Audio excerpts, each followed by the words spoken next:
Hello everyone, it's good to have you all back again for yet another time to share my wisdom, experience and knowledge about life and faith as a Christian. Dearly beloved, this will be an adventure of storytelling in series that covers every aspect of the Bible, so sit tight and take a comfortable position as we explore this together. This episode is on a topic titled Temptation and Disobedience, and we will zoom in on the book of Genesis, chapter 3, verses 1 to 6. In the beginning, the world was a place of perfect harmony. The sky stretched out in endless blue, while the trees of the Garden of Eden swayed gently in the breeze. Fruit hung heavily on the branches, each piece more delicious and inviting than the last. Every animal lived in peace, from the lions that roamed the fields to the birds that soared in the sky. The land was fertile and green, the rivers crystal clear, and life flourished in a paradise untouched by sin. Adam and Eve, created in God's image, walked through the garden in perfect communion with their Creator. Every day they spoke to God as a friend speaks to a friend, and they had everything they could ever need or want. God had given them just one command. You are free to eat from any tree in the garden, but you must not eat from the tree of the knowledge of good and evil, for when you eat from it, you will surely die. And so they lived in peace, content in the beauty and provision of the garden, trusting in God's wisdom and walking in His ways. But unbeknownst to them, a dark presence had entered their paradise. In the shadows of the garden, beneath the leaves of the great trees, slithered the serpent, a creature unlike any other. The serpent was cunning, more crafty than any of the wild animals the Lord God had made.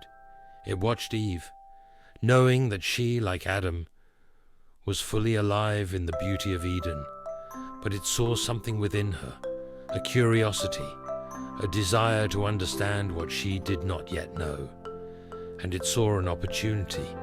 The serpent slid silently across the ground, its glittering eyes fixed on Eve.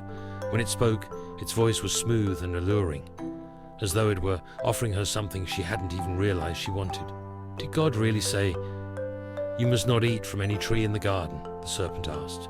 Its question was innocent on the surface, but behind it lay a trap, a seed of doubt. Eve paused, tilting her head to the side. She had never questioned God's words before, but the serpent's question lingered in her mind. Why was it asking about this? Hadn't God given them permission to enjoy everything but one tree? "We may eat fruit from the trees in the garden," Eve replied, her voice calm but unsure. "But God did say, 'You must not eat fruit from the tree that is in the middle of the garden, and you must not touch it, or you will die.'" The serpent's lips curled into a sly smile. "You will not surely die," it whispered. The words dripped like honey, sweet and soothing, yet filled with poison. "For God knows that when you eat from it, your eyes will be opened, and you will be like God, knowing good and evil." Eve blinked. Her heart fluttered. Could it be true? Could the fruit of the forbidden tree hold some kind of power? A power that God was keeping from them? She glanced toward the center of the garden, where the tree of the knowledge of good and evil stood, its fruit gleaming in the sunlight. In her mind, a battle raged. She loved God. She trusted Him. But the serpent's words stirred something deep inside her. Curiosity, a desire for more. What would it be like to know what God knew? What was He keeping from them, and why? The fruit looked so beautiful, so ripe and perfect. Surely, if it was as powerful as the serpent said, it couldn't be bad, could it? As Eve stood there, gazing at the tree, her thoughts raced. God's command had always been so clear, so absolute. She had never questioned it before, but now doubt crept in, wrapping itself around her like the coils of the serpent that had planted it. The serpent's words echoed in her mind. "You will not surely die. You will be like God." Eve glanced at Adam, who was nearby, unaware of the inner turmoil she was experiencing. He was peaceful, content, tending to the garden as they had always done.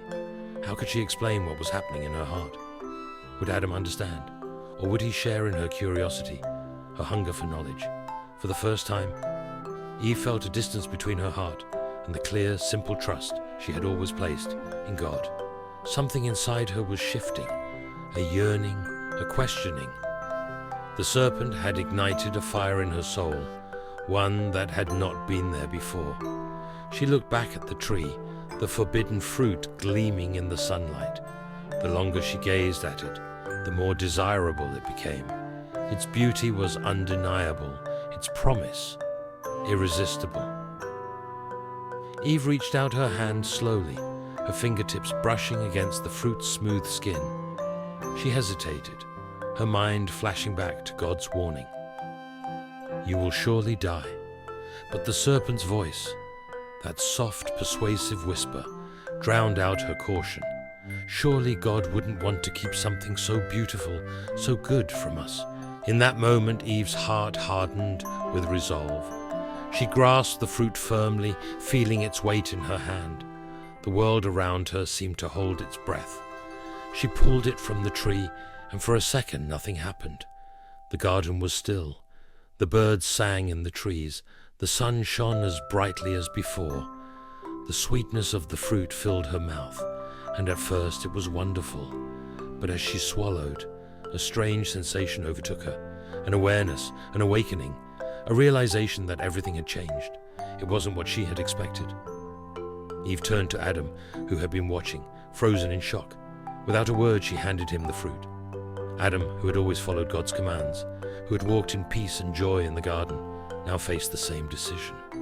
He knew what he should do, but Eve had already taken the step, and now she offered him the fruit as well. He took it. He hesitated for only a moment, and then he too ate. As soon as Adam bit into the fruit, their eyes were opened. For the first time they saw themselves, and they realized they were naked. A wave of shame washed over them, a feeling they had never experienced before. They had been clothed in innocence, in purity, but now they were exposed, vulnerable, and afraid. They hurried to cover themselves, grabbing fig leaves and stitching them together to hide their nakedness, but it was too late. The innocence they had enjoyed was gone, and in its place was a deep sense of loss.